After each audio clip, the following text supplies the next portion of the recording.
Gosh, it's been a hot minute, hasn't it? Hey? Here we are at the lake.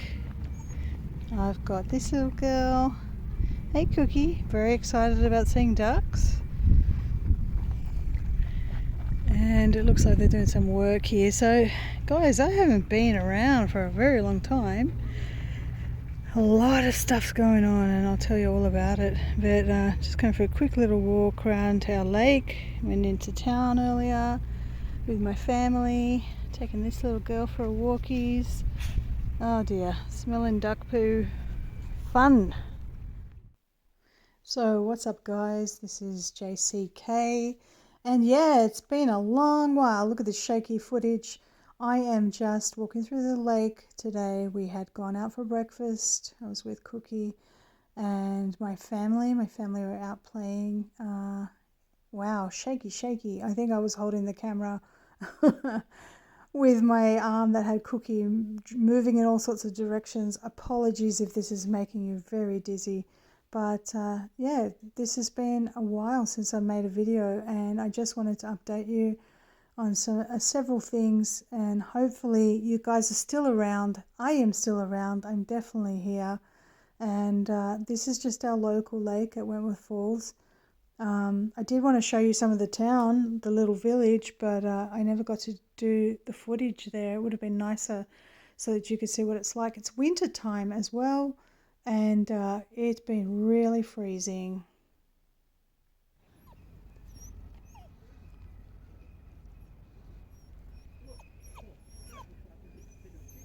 What's up, Cookie? All this time spent away from doing social media. I still have my social media running, but not putting content out as much. It's been a lot of stress in the family, so we've had a lot of assessments and things for my daughter.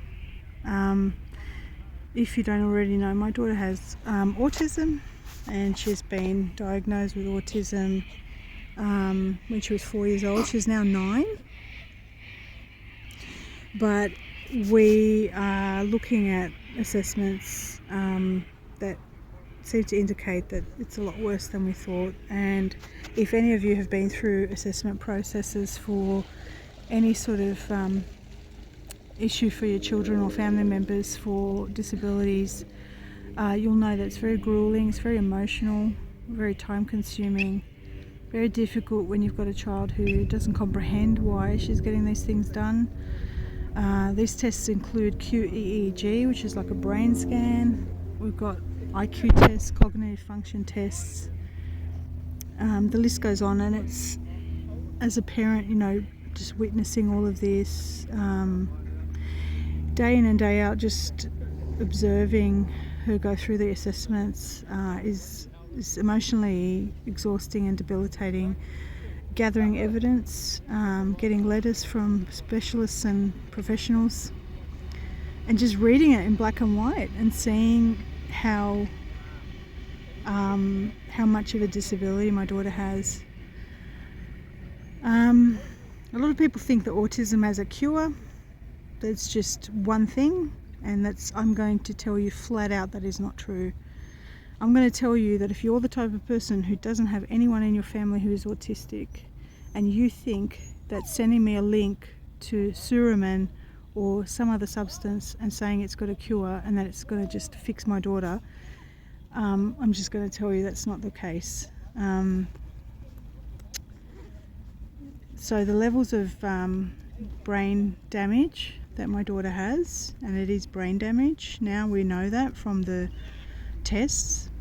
Her cognitive function is not even registering on the percentile, so she's less than 1% in terms of auditory processing, and her cognitive function is very low, which means her level of autism is one of the lowest functioning, which puts more pressure on us as parents. Homeschooling is now impossible, according to the professionals we've seen, and these are very open-minded, pro-homeschool people.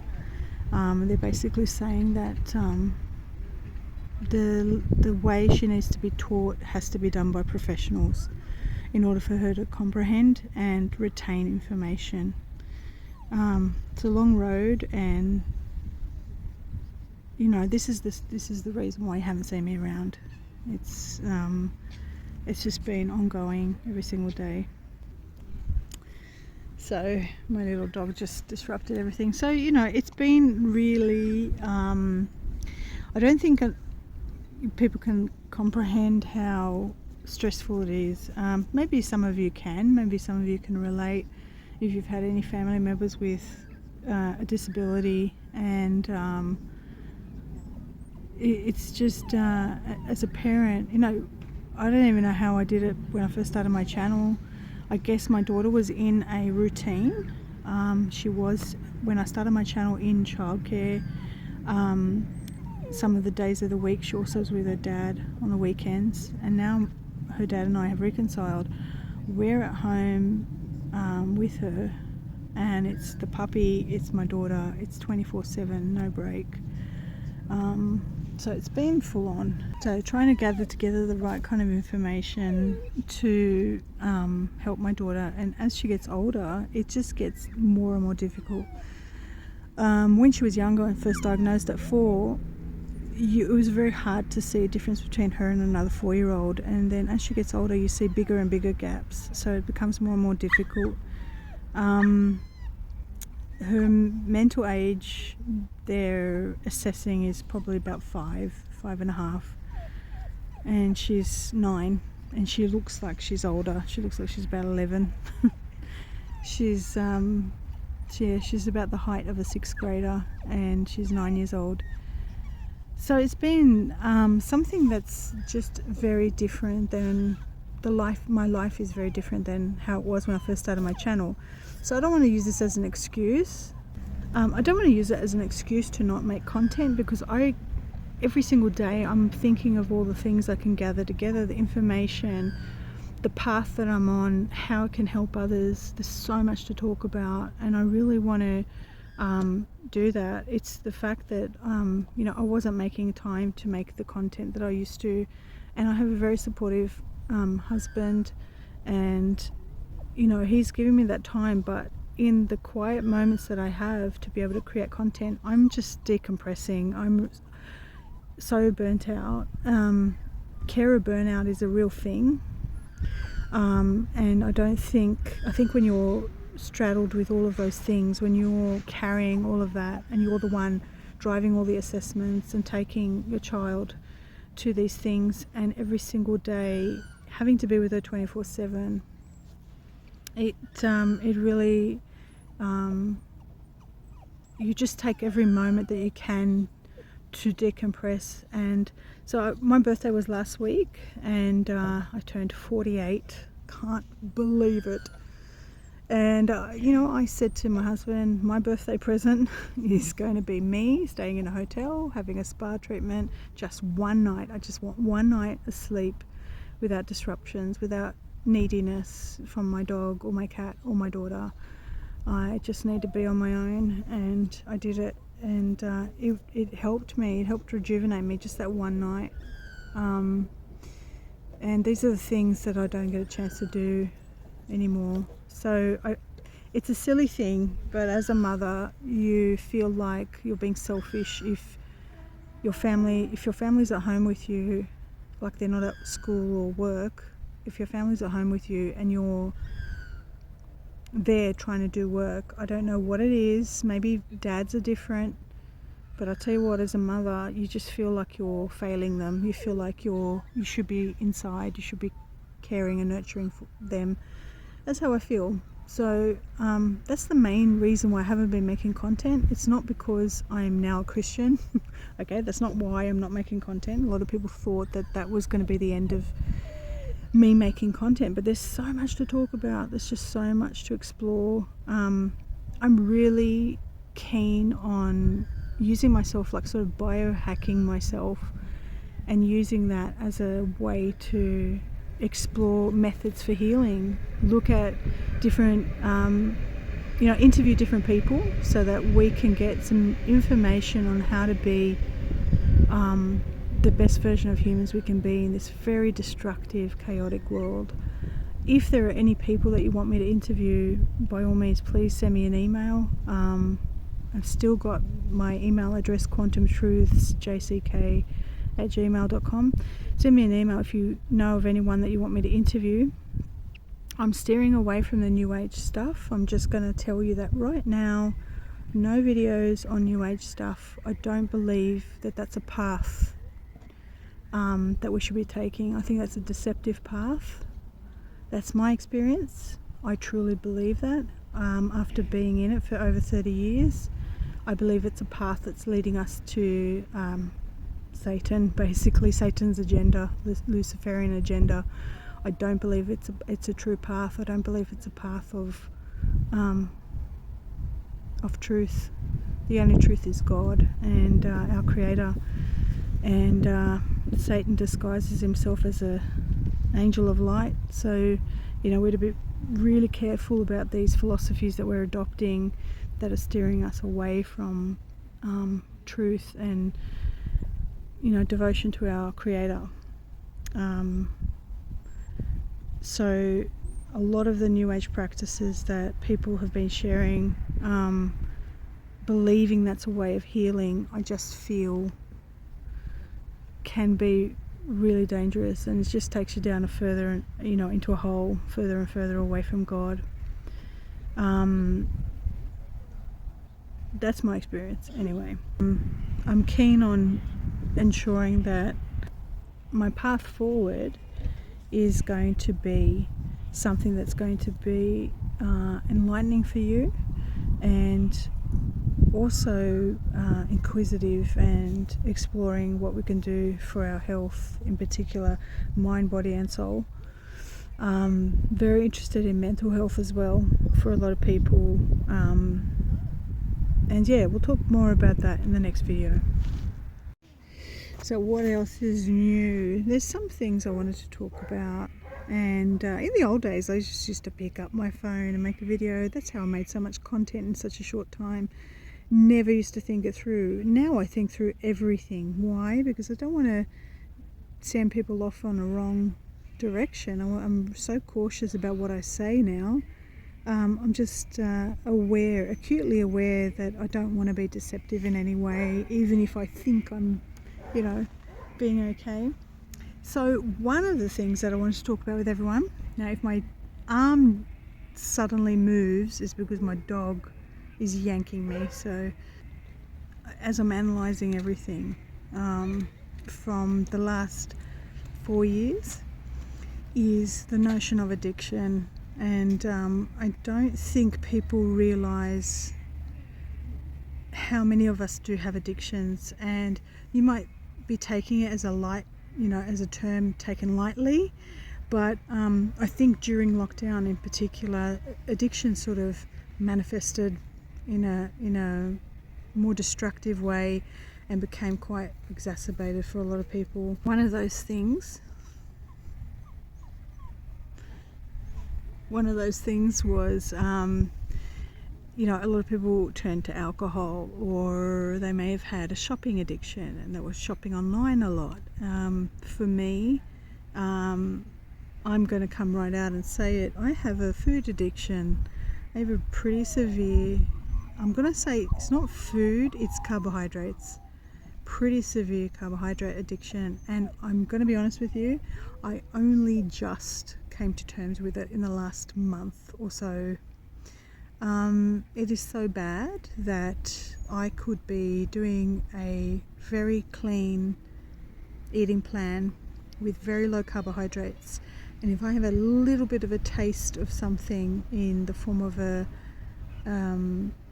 sweetener that doesn't spike your insulin or your blood sugars, it will set me off. I can't have any carbohydrates. It's pretty bad. And it's not binge eating. I don't do binge eating. It's just the mindless little nibbling. And it's what people used to call emotional eating, but this is legit an admission of an addiction here. I seriously have a bad food addiction, and it's becoming debilitating. So let's talk about it. So let's pause it right there, and I'm just going to say that the next clip that I show you is what I'm eating at the moment in a sardine fast with a couple of eggs, in order to control this food addiction and to not set me off. It's really debilitating, but this is what I'm trying at the moment. So right now I'm doing very low carb with sardines, and I've grilled them here in the air fryer, added a little za'atar on them, and I also poached a few eggs. They're kind of semi-poached. So we just went out for breakfast this morning, and I didn't have breakfast. I had just a coffee. I had a Vienna coffee, which is coffee with cream, and that's it. No sweetener, nothing. And I just let my family eat, and I came back home to sardines. So this is the thing that I wanted to talk to you all about. It's pretty incredible how I'm 48 years old, and I'm so clever at all of these different things in my life. I know how to do so many things. I'm talented and gifted in many ways. And then when it comes to this one problem I have, which is an addiction, and quite a serious one at that, and probably one of the worst addictions to have, I can't get on top of it. So I'm always trying to find ways to overcome it. And so what's happened as a result is I've actually signed up for with a doctor who's an expert in food addiction, and I hope I can get her on to my channel and interview her, Dr Ifland, if you've ever heard of her before. And she talks about food addiction, especially processed food addiction and carbohydrate addiction. It is a serious, debilitating thing, and one of the worst addictions that people can have, and causes all sorts of disordered eatings and all sorts of problems. And it's covering up a lot of issues for people, and it's covering up trauma. And it's something that can take a lifetime to unravel and overcome. But she runs some support groups, and I thought I wanted to sign up and do her courses, and I've signed up for a couple of them, and we'll see how we go. And then, just like anything, I don't recommend anything unless I try it. So hopefully I'm going to, after I finish these couple of courses, I'll try and get her on the show and see what she has to say about the whole addiction concept.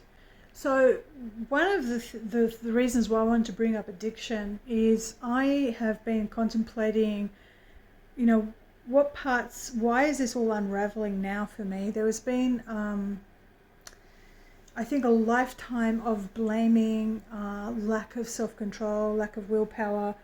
The fact is I have really strong willpower. I have very, very strong willpower. I can go for like a week without eating and I'll be fine, and I can overcome it.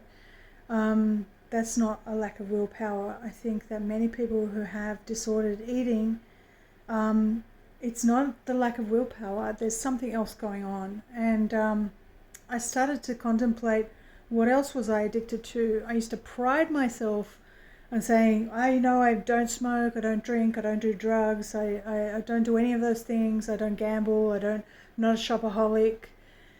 And funnily enough, two of the things, I don't know if you guys can sort of relate to this. So one of them was in my single days, one of the things that would replace, if I would ever get my food under control, something else would creep in, and I would have this addiction to sort of sex. And a lot of people do have that problem, and since becoming a Christian, that kind of disappears in a way, as in the over-the-top kind of behavior around that, or erratic behavior around that, disappears because you no longer want to behave in that way. The other one that I think my family knew I had an addiction to was actually divination. Yes, guys, getting answers, trying to feel like you're in control, trying to get answers to your problems through tarot cards, runes, going to psychics, reading or studying your astrology, trying to feel as though you've got a semblance of control. And when you teach yourself these practices, it can become very addictive. I've heard that those that practice things like dark magic or black magic, that's actually a very addictive thing as well. So what it is that the person feels as though they need control, they need power, they need to feel as though everything's going to be okay. And whether it's food, alcohol, cigarettes, it's this self-soothing thing that gives you a sense of control when we are not feeling in control. The other thing I've learned recently is about primitive reflexes, and this is something that we've learned about my daughter. She has retained primitive reflexes. This is a new sort of newish field of study that not many people are learning about, but primitive reflexes actually, when they're retained, they usually disappear when you're a baby, but if they're still in your body and you haven't integrated them, it causes all sorts of problems, including anxiety, including mental health problems. It exacerbates autism, it causes speech delays, all sorts of things. So these primitive reflexes can be tested, and if you have any of these, even as an adult, and many adults have them, they can actually become addicted to certain things. They can be the source of addictions, the causes, because there is no self-soothing mechanism. So these are the things I want you to ask yourself. Do you have addictions? Were you addicted to intel? Were you addicted to finding out information? We can be addicted to obtaining information and become obsessive about it. We can become obsessed with finding out the truth and answers. And I think that can lead us down a very slippery slope. And I think that because I pulled a couple of the things that I was using to cope with things, like just pulling out, tarot cards and finding out the future, I'm now relying on prayer and the Bible and really just realizing that I need to trust God. And it's something I wasn't doing. I wasn't trusting God. I was putting all of the ability to cope on myself. And I think a lot of you out there coming out of New Age, you are probably doing the same thing. New Age, unfortunately, falsely teaches us that we are the makers or breakers of our lives, and that we are the source of all information and the source of all control, and that the answer lies within, and all of that. And that can lead a person who is broken down the wrong path. And I just feel that this is something that, it's okay to not have all the answers, and it's okay to fail at life. It's okay to not know everything. You don't have to know all the answers. You don't have to only save yourself. When you are struggling, this notion that you have no savior can actually be very depressing and cause hopelessness. And I think this is why, turning to God, realizing that I have a savior is actually very comforting, and it's helping me through this process and understanding who I am. And when you shed all the false layers of yourself, and it's just you and God, I think that he's kind of rebuilding me, and these sorts of things have come up for me. So understanding that I have an addictive personality, and that addiction is it's really debilitating. And I hope that this video has triggered in you to ask those questions of yourself. And if you do want some help with food addiction, it is a real thing. You don't have to have a weight problem to have a food addiction issue. In fact, it can go either way. A lot of people who suffer from bulimia and anorexia have food addiction issues, and sort of compulsive eating, binge eating disorder, bulimia, all of these things, excessive weight problems, these sorts of things. These are all part and parcel of that addiction in this very fallen world, and they're fiddled with our food. The tobacco companies have gone in and into the food industry. When they couldn't get people through the cigarettes after their lawsuits, they went into big food and into the processed food industry. And so the same tactics that they used to get people addicted to cigarettes, they're using those tactics to get us addicted to food. And, it's time that we stepped up and understood that and stopped blaming ourselves for a lot of this stuff. So I'll leave it there. I just wanted to catch up with you all and make a video. I do have a lot of videos coming up. I really do hope you can forgive me for not uploading content, etc. It has been really a tough road for me for the last year or so. And not in a bad way. I don't want to see it as defeat. It's not defeat. It's just been a lot of stuff. It's all great. I actually, I love life. I really do. And I really love challenges. And I think that, if we can embrace our challenges instead of trying to be perfect, it can be a great thing.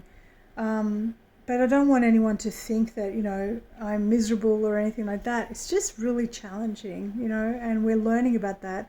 And as a result, as a family, we're getting closer to each other. So that's been it's just been wonderful to be able to do that and to see what we're made of, And, with, prayer and, devotion to God, I've just been feeling, I'm uncovering these things that I have not been able to solve for decades in my entire life. But we'll talk about that more in the future. I hope you enjoyed this video. If you did, please do ensure that you're still subscribed to my channel. There's a lot more content coming from me. I'll share a lot more with you. I really hope to have lots of great interviews coming up. There's so many people that I'm going to talk to. We just have to schedule times to be able to do it. And I hope you can share, like, and subscribe. I'll speak to you soon. See you later.